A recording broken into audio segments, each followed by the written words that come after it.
My name is Madison Parker. I'm 27 years old, and if someone had told me 10 years ago that I'd inherit my grandfather's entire empire worth $5 billion, I would have laughed in their face. Back then, I was the unwanted daughter, kicked out on my 18th birthday with nothing but a backpack and a sneer from my parents.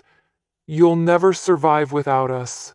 So imagine walking into a courtroom last month, facing those same parents, perfect suits, fake smiles, my older brother Ethan sitting beside them like he already owned the world. My mother leaned in, her perfume choking the air, and whispered sweetly, "Of course, Madison, we'll manage it all for you." My father nodded smugly, as if my life, my future, and $5 billion were already in their hands. But when the judge turned to the next page of the will, their smiles froze, then shattered. I grew up in a house where appearances mattered more than love. My parents, Richard and Diane Parker, weren't poor, far from it. Dad was a regional executive at a logistics firm. Mom was the type who lived for cocktail parties and neighborhood gossip. But if you looked beneath the polished smiles, you'd see the rot. They only valued the child who fit their perfect image. That child was my brother, Ethan. He was the golden boy, straight, a student, football star, the one my parents paraded at dinner parties. Every victory of his was a family celebration. When Ethan got accepted to his dream college, Dad opened champagne. When I wrote a short story that won a local contest, Mom shrugged and said, "That's cute, but it won't pay the bills." It wasn't that I was rebellious. I wasn't sneaking out or breaking rules. I simply didn't fit the mold. I liked art more than sports, books more than cars, quiet nights more than loud parties. For that, I was branded difficult. When I asked why Ethan got a brand new car at 16 while I patched together rides from friends, my father's jaw tightened. "Life isn't fair, Madison. Learn your place." By the time I turned 17, the tension in the house was unbearable. Every dinner became a trial. Mom would roll her eyes whenever I asked for basic fairness. Ethan would smirk across the table, twirling his car keys, basking in the glow of being untouchable. And Dad just looked at me like I was a problem he couldn't wait to get rid of. I'll never forget the night he leaned forward, his voice low and sharp. "If you're still living under this roof by 18, you're a failure." The words cut deeper than any slap. I laughed then, because what else could I do? But inside, I was shattering. And when my 18th birthday arrived, they made good on their promise. It wasn't a quiet dismissal, it was a performance. Mom called me into the living room, Ethan lounging on the couch like it was a show. Dad stood tall, holding an envelope. "We've decided it's time you learn responsibility," he said coldly. "No more money, no more support. You're on your own." The envelope held nothing, no check, no safety net, just a symbolic gesture that they were done with me. I packed what I could into a backpack, 2 changes of clothes, a sketchbook, and my phone. When I hesitated at the door, Mom's voice rang out, syrupy but cruel. "Don't worry, sweetheart. You'll thank us one day." That night, I slept in the back seat of my old car, staring at the ceiling, wondering how my life had unraveled so completely. Meanwhile, Ethan posted photos from his fraternity party, smiling with a brand new MacBook Dad had bought him. The only person who didn't abandon me was my grandfather, William Parker. He invited me over on weekends, fed me, let me crash on his couch when I had nowhere else to go. He never said much about my parents, but the way his eyes darkened when their names came up told me he knew the truth. In time, he became more of a father to me than my own ever was. The years after I left home blurred into survival. I worked part-time jobs, studied when I could, and scraped together enough to rent a shoebox apartment. It wasn't glamorous, but it was mine.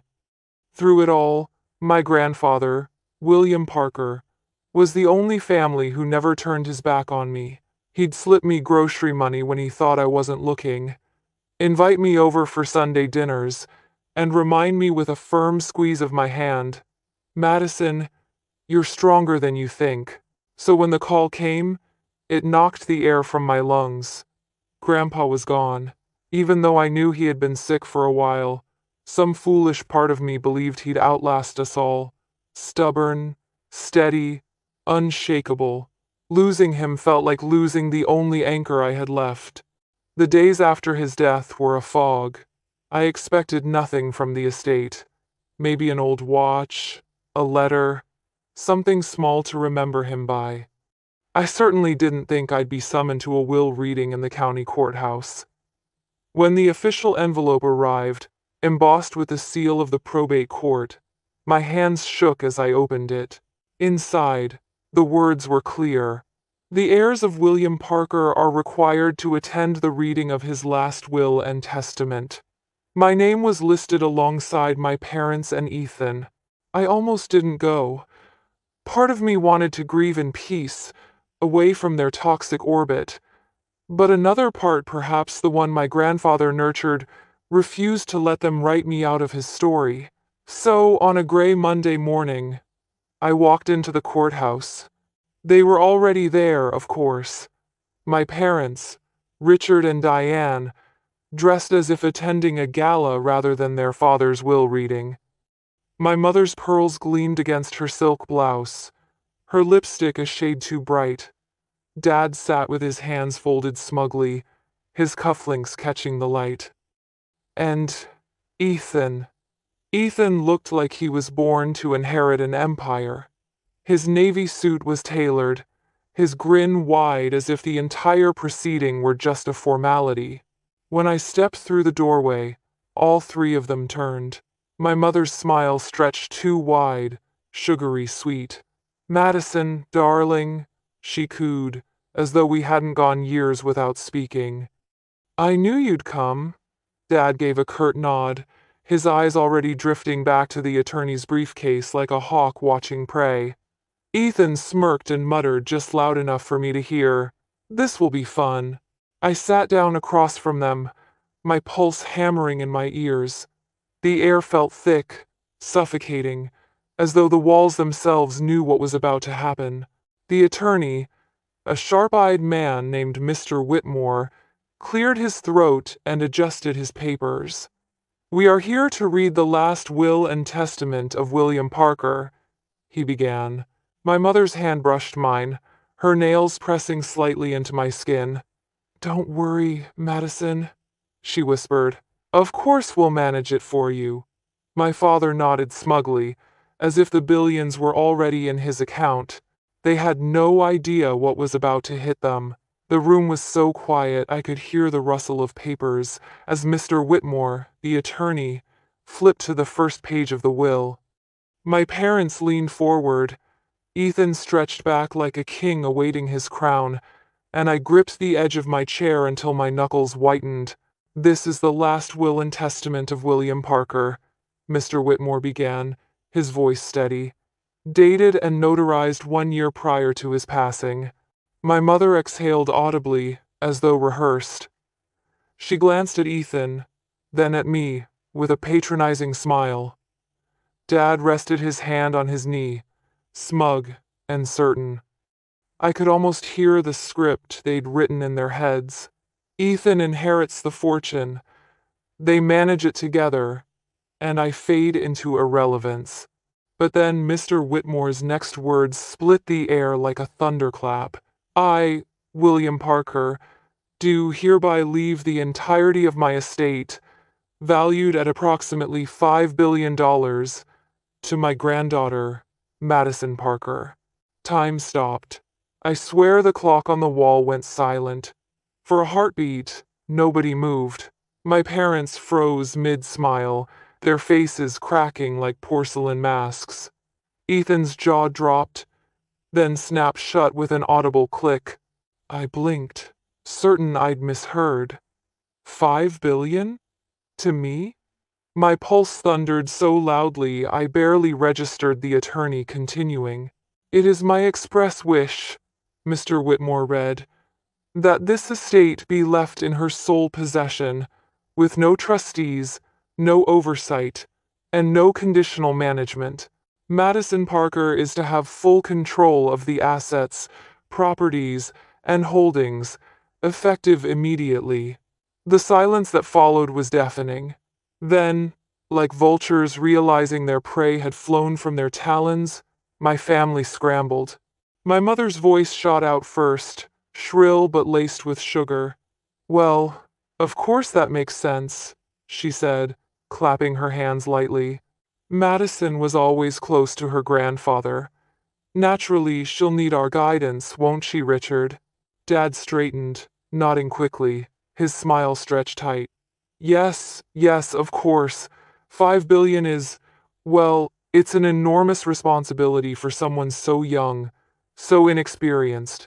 We'll step in, manage the investments, oversee the properties, protect you from mistakes. Ethan laughed under his breath, the sound cold and sharp. Don't take it the wrong way, Maddie, but you've never exactly been responsible. Remember when you maxed out that little credit card freshman year? Multiply that by 5 billion disaster waiting to happen. I sat frozen, every word lashing me like a whip. Their arrogance was staggering. Even here, even now, after my grandfather had trusted me with everything, they couldn't see me as capable. To them, I was still the weak one, the expendable one. Mr. Whitmore cleared his throat. To clarify, he said firmly, Mr. Parker specified that the estate belongs solely to Madison Parker. No trustees, no family oversight, no shared management. His instructions are explicit. Dad's jaw tightened. He forced a chuckle. We understand. We're only concerned for her well-being. You understand, don't you, Madison? He looked at me then, calling me Madison, like it was some gesture of affection, though his eyes gleamed with fury. Mom leaned closer, her nails digging into my arm. Sweetheart, you know we only want what's best. Let us guide you. Grandpa would want us all to benefit. That word benefit hung heavy in the air. Benefit for them, not me. Inside, something stirred. A heat I hadn't felt in years. I remembered every cold night in my car, every cruel smirk across the dinner table, every time they told me I wasn't enough. And now here they were, trying to sink their claws into the one thing my grandfather had trusted me with. I kept my face neutral, my lips pressed tight, but inside, I was boiling. Ethan leaned forward, smirking again. Think about it, Maddie. You're not even a homeowner. You rent. You've never invested a dime. 5 billion will drown you. Dad's managed money his whole career. It just makes sense. For a moment, I almost laughed. They still didn't understand. Grandpa had seen through all of them. He hadn't chosen me out of pity. He'd chosen me because he knew I could rise above their greed. And as their voices droned on, full of fake sweetness and poisonous barbs, I sat straighter in my chair. I didn't say a word. Not yet.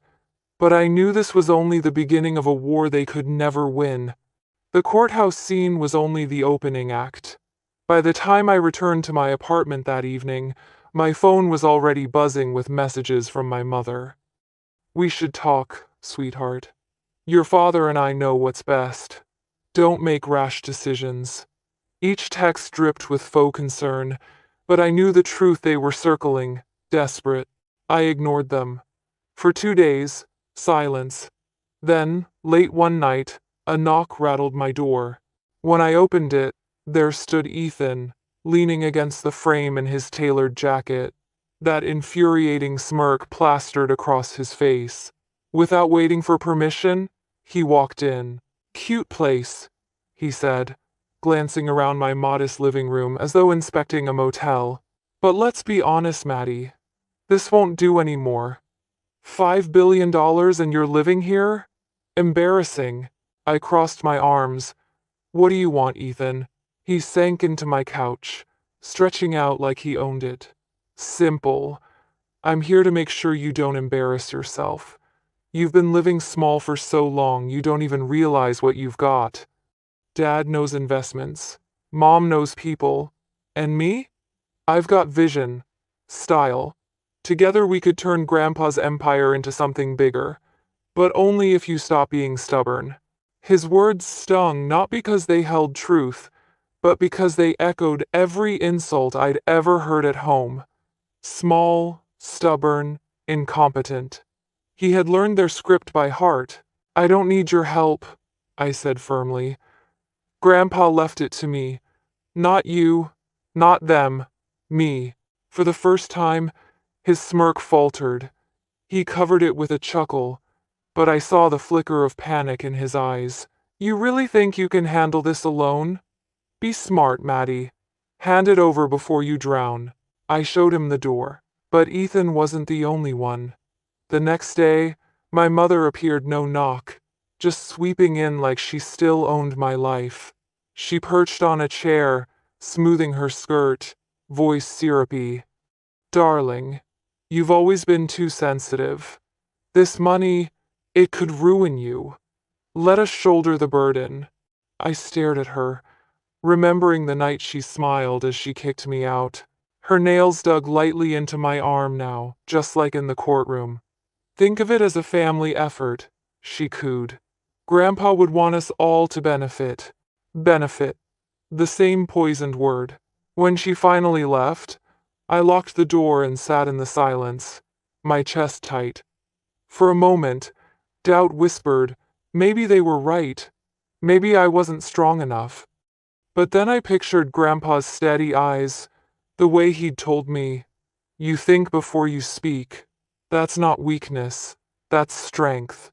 That night, I made a decision. No more playing defense.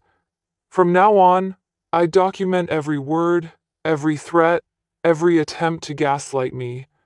If they wanted a war, I'd be ready. And deep down, I knew this was only the beginning. I thought the whispers and guilt trips were bad, but nothing prepared me for outright betrayal. It started with a phone call. I was at work when my cell buzzed Mr. Whitmore, the attorney. His voice was clipped, urgent. Madison, I need to ask, did you authorize anyone to access the estate accounts? My stomach dropped. No. Why? He sighed. Someone presented themselves at the bank as your representative. They tried to withdraw funds. Fortunately, the stipulations in your grandfather's will flagged the attempt. The bank refused. But, Madison, they were insistent.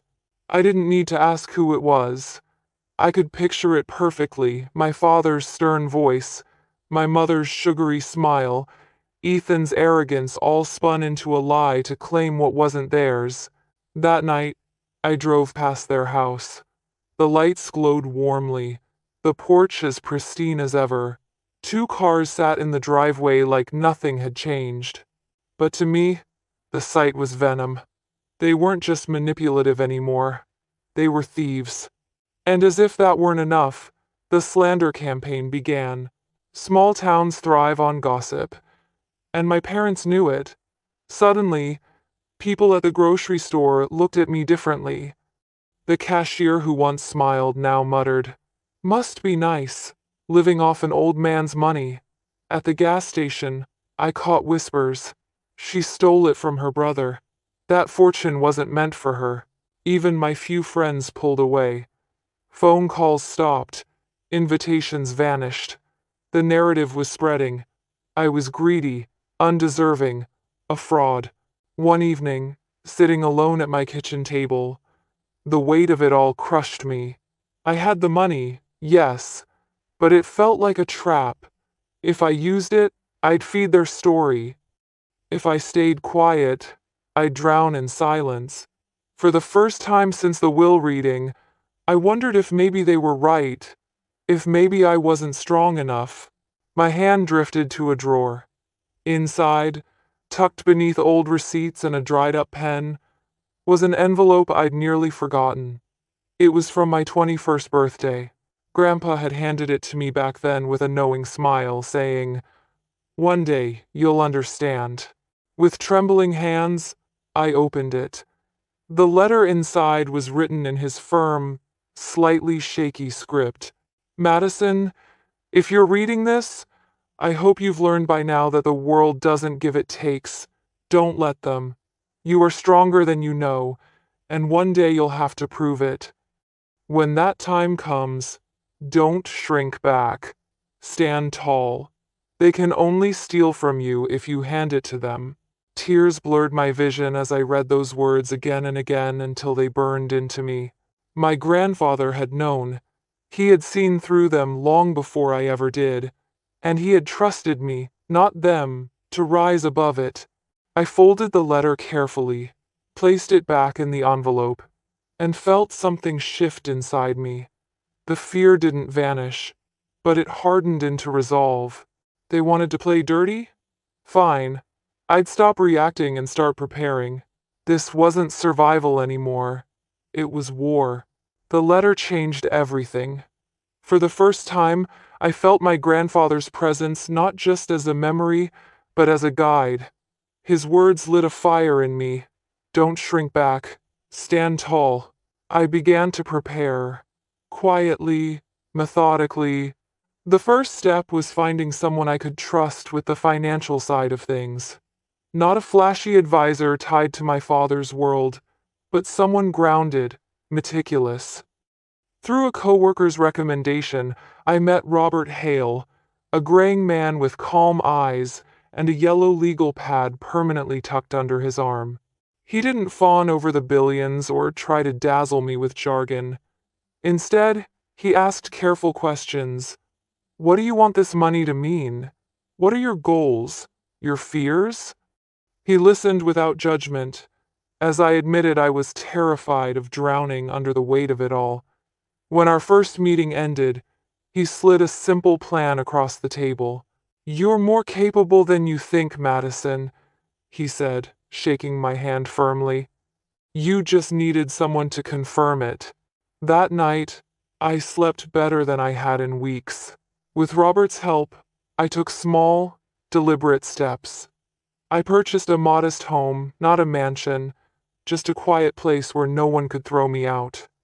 Walking through those empty rooms, I whispered to myself, "This is mine, truly mine." But I knew money alone wouldn't protect me. My parents were relentless, and gossip was their weapon. So I decided to fight back the way my grandfather would have, by building respect. I joined a local charity board he had once supported. At first, I was nervous, the whispers of undeserving heiress still following me. But slowly, people began to see me as more than a headline. They remembered William Parker's integrity, and, by extension, they started to respect me. Then came the turning point. At one of those board meetings, I was introduced to Daniel Grant, a retired attorney in his 50s with sharp eyes and a calm, commanding presence. When he learned I was William Parker's granddaughter, his expression softened. "Your grandfather was a rare man," he said, gripping my hand. "He always spoke highly of you." Over coffee a week later, Daniel leaned in and lowered his voice. "You should know your grandfather anticipated trouble after his passing. He put certain protections in place." My breath caught. "Protections?" Daniel nodded, sliding a worn folder across the table. Inside were documents I'd never seen, ironclad clauses, notarized stipulations. If your parents attempt to interfere or present themselves as your representatives, they're automatically disinherited. Not just morally, Madison, legally. He safeguarded you. I stared at the papers, my chest tight. My grandfather hadn't just left me money. He had left me a fortress. For the first time, I realized I wasn't playing defense anymore. I had leverage, proof, ammunition. Daniel sat back, his voice calm but firm. They think you're weak. They don't realize you're holding the stronger hand. When they overstep, and they will, you'll be ready. I left that meeting with a new sense of clarity. My parents weren't just up against me anymore. They were up against my grandfather's foresight, my allies, and my determination. The war wasn't over, but for the first time, I felt like I could win. I should have known it was coming. For weeks, my parents and Ethan had been circling like sharks, testing boundaries, sniffing for weakness. They'd tried guilt, manipulation, and theft. Nothing had worked, so they escalated to the one place they thought they could win, the courtroom. It was a crisp autumn morning when Daniel called me. His tone was sharper than I'd ever heard. "Madison, they filed a petition with the court this morning. They're claiming you're unfit to manage the estate. They're requesting guardianship of your assets." I nearly dropped the phone. "Guardianship? I'm 27 years old. That's their angle," Daniel said grimly. "They'll argue you're inexperienced, unstable, incapable. But remember, we've prepared for this." The hearing was set for the following week. The days leading up to it stretched like wire. Every time I stepped outside, I felt the weight of whispers. Neighbors looked at me with a mix of pity and suspicion. My parents had been busy poisoning the well. By the time I entered the courthouse, my hands were trembling. I wore a simple navy suit, nothing flashy. I wanted to look competent, steady. Across the aisle, my parents and Ethan sat together, flanking one another like soldiers. My mother's smile was syrupy, my father's jaw tight with smug anticipation, Ethan practically glowing with arrogance. When the judge called us to order, their attorney stood and launched into a performance. His words dripped with condescension. "Your Honor, my clients are deeply concerned for their daughter. While they grieve the loss of William Parker, they cannot ignore the risk of handing a $5 billion estate to someone as inexperienced and impulsive as Madison. She has no history of financial management, no assets of her own prior to this inheritance, and a record of poor decision-making. It is only logical that her parents, successful, established adults, step in to safeguard the estate." Ethan nodded solemnly at every line, as though rehearsed. My mother dabbed at her eyes with a handkerchief, feigning emotion. My father looked directly at the judge, projecting gravitas. It was theater, and they thought the audience would buy it. Then Daniel rose. He didn't rush. His voice was calm, deliberate. "Your Honor, this case is not about competence. It's about greed." He laid out the evidence one by one, each piece like a hammer blow. The forged attempt at the bank, text messages from Ethan, dripping with condescension, mocking my ability to handle the money. Letters from my parents proposing that I share the inheritance by funneling assets into their accounts. The stipulations in my grandfather's will, ironclad, notarized, explicit that no one but me was to manage the estate. The courtroom grew quieter with each revelation. My parents shifted in their seats, their confidence cracking. Ethan's smugness faltered as Daniel projected one of his texts onto the screen. "You'll drown in $5 billion, Maddie. Better let Dad take it." Then Daniel delivered the final blow. He lifted a worn leather notebook, edges frayed with use. "This was entrusted to me by William Parker himself. Inside are his handwritten notes, his concerns, his foresight. He anticipated this exact situation. Allow me to read a passage." He flipped to the final page, his voice steady as he recited, "If they attempt to take what is not theirs, it will be proof enough of why I chose Madison. She has endured their cruelty, risen above their neglect, and proven stronger than they ever imagined. My estate is hers alone, not to be shared with those who cast her out." The words echoed through the chamber like a verdict before the verdict. I watched my mother pale, her hand frozen mid-clutch of her pearls. My father's fists clenched against the table. Ethan's eyes darted to the floor, his jaw tight. The judge leaned forward, her expression unreadable. Then, in a voice crisp and final, she said, "The petition is denied. The estate remains solely in Madison Parker's control. Furthermore, this court cautions the petitioners against any further attempts to undermine the explicit wishes of the deceased. This matter is closed." It was over in less than an hour, but it felt like a lifetime. As the gavel struck, my parents' facade shattered completely. My mother turned to me, voice trembling with false warmth. "Sweetheart, you don't understand how much pressure this island. We only wanted to protect you." I stood, calm in a way I hadn't been in years. "No, you wanted to protect yourselves. Grandpa knew it, and now everyone else does too." Her hand hovered in the air, then dropped. My father muttered under his breath but couldn't meet my eyes. Ethan stormed ahead, his heels clicking like gunfire against the marble floor. I walked out of that courthouse with my head high, the weight of years lifting from my shoulders. For the first time, I wasn't the outcast, the failure, the scapegoat. I was the heir my grandfather had chosen and the one thing my parents could never control again.